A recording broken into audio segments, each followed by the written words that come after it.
mga kapatid. Una, pananampalataya, pananalangin, may pananampalataya sa Diyos na buhay. Siyempre naman po, no? Sa Diyos na buhay tayo nananalangin. Kasi, buhay tayo eh. So, yung pananalangin, buhay. Ang ating pinatutungkulan ay buhay. No? Kaya ang ating pananalangin, sa tuwing tayo nananalangin, ito ay buhay. No? Buhay po ito. Kasi, nakakausap po natin ang Panginoon. No? Sino po dito sa inyo nakaranas na ng parang ang kasama mo ay ang Panginoon? No? Sabi nga ni Pastora, kapag ikaw ay puspos, at yung nais mong ipanalangin o nais mong gawin, at ikaw lamang ay, ang isipan mo ay sa Diyos lamang, yung panalangin mo ay ikaw ay nagiging puspos. Pero kung ang panalangin mo at ikaw at sarili mo lamang ang kikilos, at walang pagkilos ng Diyos, ay yung panalangin mo ay parang patay. No? Isipin po natin, ang Diyos ay buhay. Kaya ang panalangin natin ay buhay. No? Kaya lagi natin isipin, tayo nakikipag-usap sa Diyos na buhay. Ano po? Kaya nga, ang sabi po dito sa ating topic, magagawa ng pananalangin. No? Ito po ang, sa talatang 15 po, ito po ang sinasabi.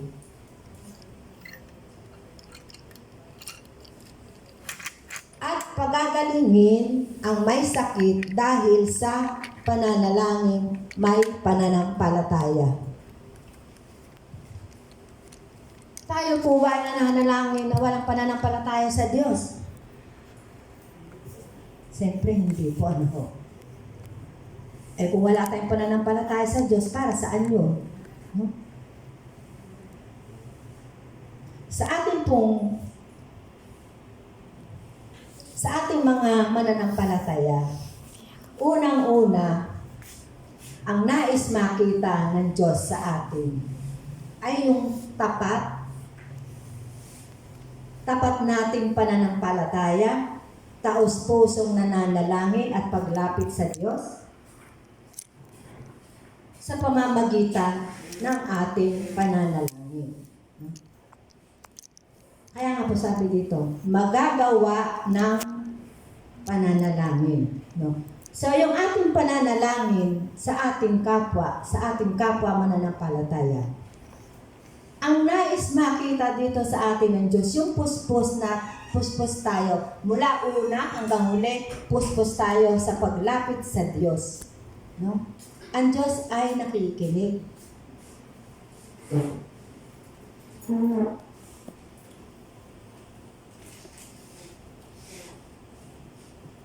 At ito po ay, ang ating pananalangin, ito po ay may lakas at may pag-uudyok. May pag-uudyok at lakas na magagawa ng pananalangin. Sapagkat ang pinag-uukulan natin ng pananalangin ay buhay. No? Sabi ko nga po kanina, no? Buhay ang Diyos. Kaya tayo lahat na pinili ng Diyos o ginagamit ng Diyos, tayo po ay magpagamit. Isang pribilehiyo po ito binigay sa atin ng Diyos. Ang ipanalangin natin ng ating kapwa, ito ay isang tungkulin, no? Na ibinigay sa atin ng Diyos na dapat natin gawin na may pananampalataya sa Kanya. Hindi ito yung gusto lang natin. Hindi ito yung basta na lang tayo mananampalataya. Hindi ito yung kaya tayo nananampalataya o nananalig o mananalangin. Gusto lang natin. Ito'y utos ng Diyos na dapat po natin gampanan. No? Ibinigay ito. Tayo ay mga alagad. Ang Panginoong Hesus sa Mateo, sa 6:6, di ba tinuruan ng Diyos ang mga alagad na manalangin? So tayo ganun din, tinuruan tayo na manalangin. Bakit tayo natutong manalangin? Dahil ba sa kapitbahay, sa katabi mo? Hindi po. Mula nung tinanggap natin ang Diyos na buhay, na tagapagligtas ng ating buhay, doon tayo natutong manalangin. Sabi nga, nung tayo sa kabila pang lugar, paulit-ulit ang pananalangin. Pero dito, makikita mo at mararamdaman ang presensya ng Diyos na kung saan nasa iyo, nandito siya sa atin nananatili. Kung minsan, sa ating pananalangin po ay dinadaya tayo ng ating kaaway, no? Sabi nga, mananalangin tayo at yun ay dapat gawin. Pero kumikilos pa rin ang kaaway, no? Pag nananalangin ka, sa akin nangyayari po yun. Namamalayan ko na natutulog ako. No? Yun ay kumikilos doon. Minsan hindi natin makontrol. Pero kapag nasa isip natin, mananalangin, ang Diyos lang ang ating kasama, ang Diyos lang ang para sa Diyos to, ayun, nakakapanalangin tayo ng maayos.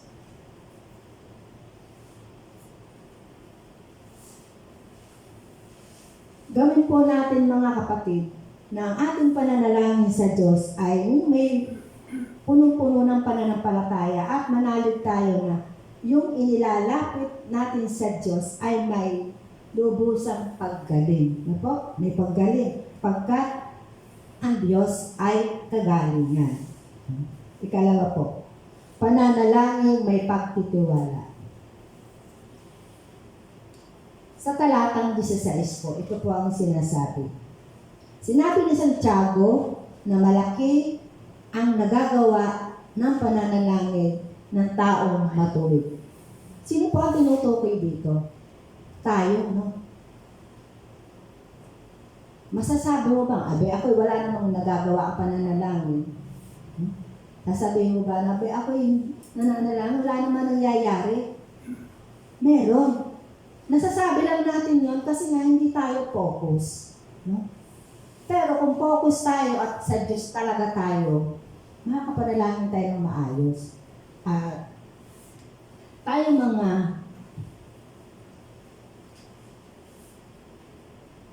mga nakadepende sa Diyos, no?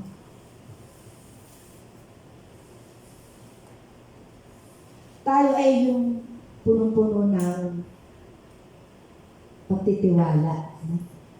Pag tayo po ay nananalangin, mga kapatid, puno natin ang pagtitiwala na ang Diyos ay kausap natin. No? Puno-puno tayo ng pagtitiwala at may pag-asa. Sa po galing pag-asa? Sa Diyos, di po ba? Amen? Amen. Yes. Amen po. Hindi naman pwede sa atin ang galing yun eh. Sa Diyos yun. No? At alam natin na ang Diyos ang siyang kikilos sa mga taong inilalapit natin sa Diyos. Alam ba? Si Ma'am Tintin po. Nung binigay sa akin ng teksto, nag-message sa akin, isama niyo kami ng anak ko sa panalangin. So sinabi ko po yun sa akin yung nakasama dito. Tuwing alas 3 na nanalangin kami, Ate Lani, Ate Emma, Mali, Ate Soli. Sabi ko sa kanila, isama natin yung prayer request ni Ate Tin, ni Ma'am Tin, dahil medyo hindi ayos yung kalagayan nilang mag-ina. So si Ma'am Tin doon, medyo may kaba. Siyempre, pagbubuntis yun eh, no? Makikita mo na may magagawa ang panalangin, no? Sabi niya po dito, magagawa ng panalangin. Asan po si Ate Tintin? Nakaraos ng mga anak, di po ba? Nailabas yung kanyang anak sa maliwanag na cute na cute. At ang saya-saya nilang mag-ina. Ganon kumilos ang Diyos. Hindi lang tayo ang inilapit natin sa Diyos. Hindi lang tayo. Pero si Ma'am Tintin, siyempre nanalangin yun, no? Tayong mga lumalapit sa Diyos. Tayo yung mga namamagitan. Ganito po yan. namamagitan, may kapatid na lalapit sa atin para sila ipanalangin ang kanilang mga hiling. Tayo naman po ay lalapit sa Diyos. Hindi naman po pwede yung inilapit ng kapatid sa atin at tayo paspas na. Siyempre, kailangan natin sa Diyos. Kaya ang kapatid, inilapit sa kapatid, at tayo naman, ilalapit natin sa Diyos.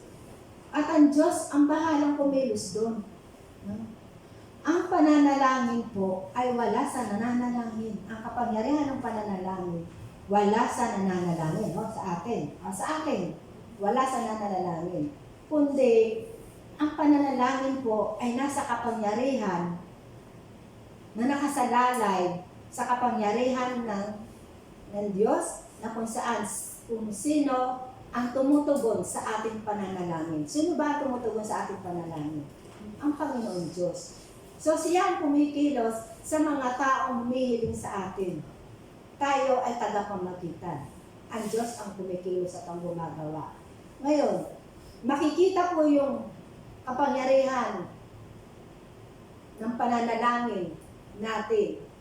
Yung inilapit natin sa Diyos. Sila po mismo ang magsasabi, makakaramdam at makakakita. Totoo ang Diyos, buhay. Sapagkat sila ay pinagaling. Hindi sa ating galing ang kagalingan. Sa Diyos. Tayo lang ay lumalapit sa Diyos. Binibigyan tayo ng Diyos ng lakas upang magawa natin. Dahil tayo anak no? Anak tayo ng Diyos. Kaya yung nais, ang nais, ano ba ang nais ng Diyos sa atin? Yun ang nais ng Diyos makita sa atin, mga kapatid. Ang taos-pusong pananalangin, ang taos-pusong paglapit sa Diyos, ang taos-pusong ang Diyos talaga ay may gagawin at kikilos sa atin. No? Sa ating buhay, sa ating lahat.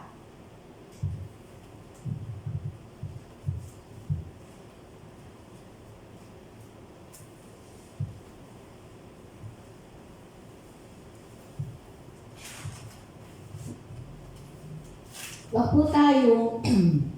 po tayong manghinawa sa paglapit sa Diyos, sa pananalangin sa Diyos, lalo tayo ay mga alagad niya. Huwag po tayong manghinawa o magsawa, sapagkat ang Diyos po ay hindi nagsasawa. Makulit man tayo sa pananalangin, pero yun po ang nais ng Panginoon, na tayo ay lalapit at dudulog sa kanyang harapan. Yun ang nais makita ng Diyos sa atin. No? Pangatlo po, pananalangin may panunumbalik sa Diyos. Sa talatang 15 pa rin po, no? Ito ang sinasabi, ibabangon siya ng Panginoon at patatawarin kung siya ay nagkasala. Unang-una po, ang ipapanalangin po natin, sabi nga po dito, panunumbalik, yung mga nanlamig, mga nawala sa Diyos, lumayo sa Diyos. Kapag tayo ay, kasi kung minsan po, kaya tayo nalalayo sa Diyos. Halimbawa, may problema, may nararanasang problema, pinalalala.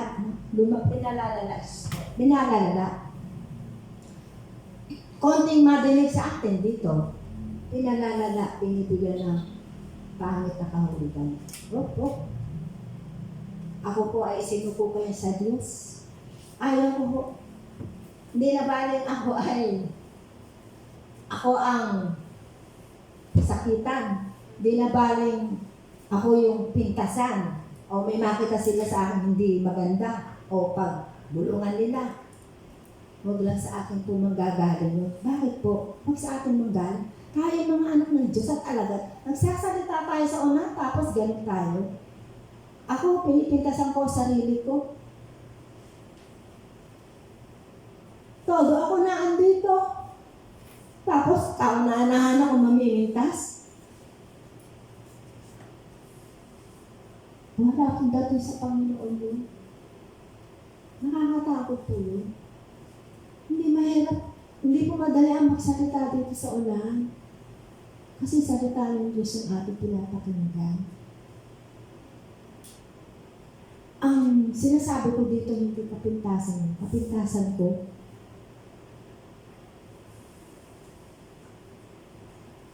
kaya tayo mga kapatid, mas masaya yun, mas maganda, no?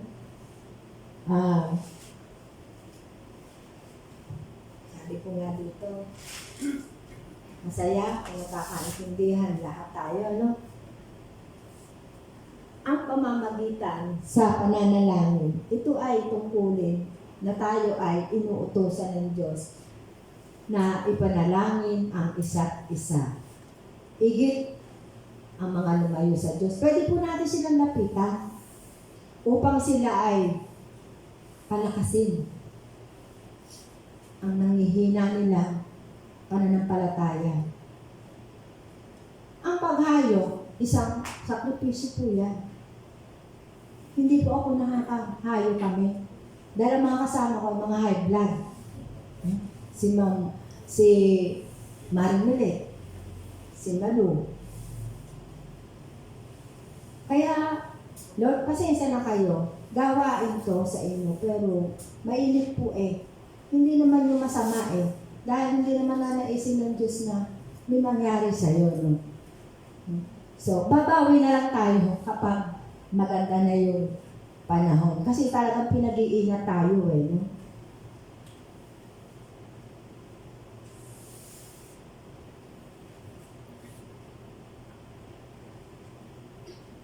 Tayo po ay nagkakasakit, bunga ng kasalanan.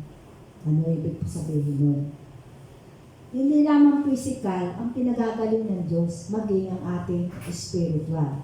Ang physical, may kagalingan. Si Kuya Jimil, ay lalabas na pala siya ng hospital, praise the Lord. Ibig sabihin, magaling na po siya. Si Ate Juliet, hindi ko po sinasabi na magaling tayo, no?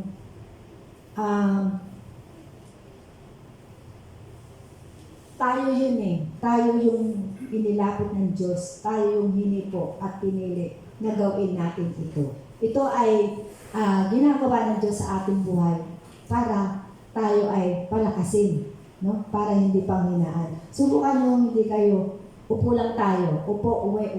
May mangyayari po ba sa atin? Yung pagkaganito natin, isa kalakasan po ito. Kasi nagagamit natin yung utak. Nahahasa.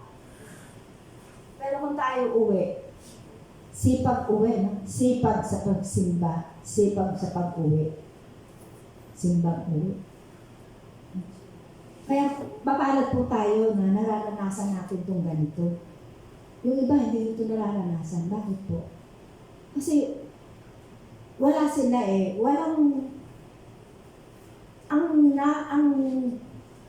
lakas ng loob na ibinigay sa atin ng Diyos. Yun.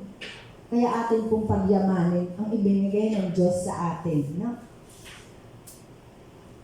Na ilalapit natin sa Diyos ang mga taong humihiling sa atin hanggang sila ay gumaling. Upang sila ay muling sumigla sa pamamagitan po ng ating pananalangin. At sama-sama pananalangin. No? Sama-sama tayo po. Yung pong pag-atin natin ng prayer meeting, ito po ay maganda. Kasi dito po tayo nagpapanalangin sa isa't isa. At ito rin po ang nais ng Diyos na sama-sama tayo dito sa kanyang gawain. Ito ay isang panghihikayat po ng Diyos sa atin, Panginoong Hesus, na tayo ay ipanalangin natin ang isa't isa upang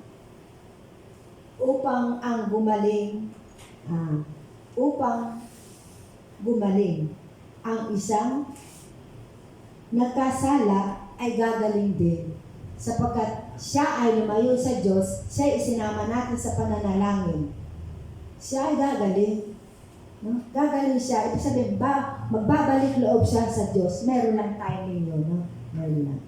Basta, ipanalangin lang natin po sila na dati natin kasama dito. Ipanalangin po natin para sila po ay muling lumakas at magbalik loob sa Diyos. Nakakatuwa po yun na yung ipinapanalangin natin ay nagbabalik loob. Ibig sabihin, ang Diyos ay kumikilos talaga sa buhay nila. No?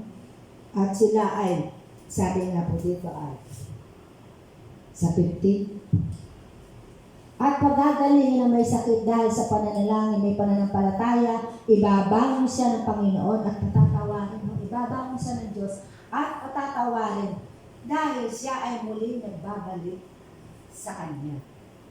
Amen po? Tayo po manalangin.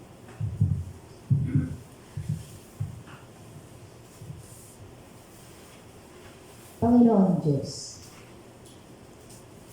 kami po ay nagbabalik ng pasasalamat sa inyo. Salamat po, Lord, sa gabi ito na punong-puno kami ng pag-ibig sa iyo, Lord. Kami na iyong anak na patuloy na sa iyo lumalapit, patuloy na ikaw ang aming kapag-asahan, ikaw ang aming lakas, lahat-lahat na, Lord, ikaw yun. Salamat, Lord, may Diyos kaming, patuloy kaming pinalalakas. Dalangin ko rin po, O Diyos, kaming lahat na naririto. Ang protection niyo po, O Diyos, naway lagi namin maisa puso. Na ibig sabihin lang, kayo ay buhay. Kaya't kami ay patuloy na sa iyo nananalig, nananampalataya kami sa iyo, O Diyos, na ikaw lamang ang Diyos na buhay, ikaw lamang ang Diyos na nagbibigay sa amin ng tibay, ng lakas, at pananalig. Wala ang lahat ito, Lord. Walang halaga kung wala ka sa buhay namin. Salamat, Panginoon. Bagamat hindi ka namin nakikita, pero nararamdaman ka namin, Panginoon, na ikaw ay kumikilos sa buhay namin. Sapat na ikaw, Lord, sa buhay namin. Wala na kaming ibang hihilingin, Panginoon, sapagkat kulang man kami. Salat man kami sa buhay, pero punong-puno naman kami ng pag-ibig mo, Panginoon. Nariyan ka upang kami iyong mahalin. Hindi ka natukulang sa aming Panginoon. Kahit kami ay naririto, Lord, nagpupuri at nagpapasalamat. Patuloy-tuloy kami nagpupuri at nagpapasalamat. Wala pong humpay ang aming pasasalamat. Ulang ang aming pasasalamat sa laki. Kung gaano kalaki, kahaba ang iyong mga kamay, ganun kalaki ang pagmamahal mo sa amin. Di po ba namatay ka sa krus? Dahil po sa pag-ibig mo sa amin. Inuna mo ang sarili namin kaysa sa'yo. Nandiyan ka sa krus. Nararamdaman namin po yun, Panginoon, sapagkat kami patuloy na sa'yo. Umaasa. Salamat, Lord. Kami naririto para sa'yo, Panginoon, at hindi para sa sarili namin. Salamat, Lord, dahil hindi po kami pinababayaan. Patuloy niyo po kami iniingatan at pinalalakas sa aming buhay pananampalataya. Naway, lubusan ka pa namin makilala, Lord. At higit sa lahat, ikaw ang nagbibigay sa amin ng lakas upang patuloy kami nananampalataya. Lord, salamat po. Ito po ay inilalapit namin sa tanging pangalan ng aming Panginoong Hesus. In Jesus' name, Amen. Palakpakan po natin ang Panginoon.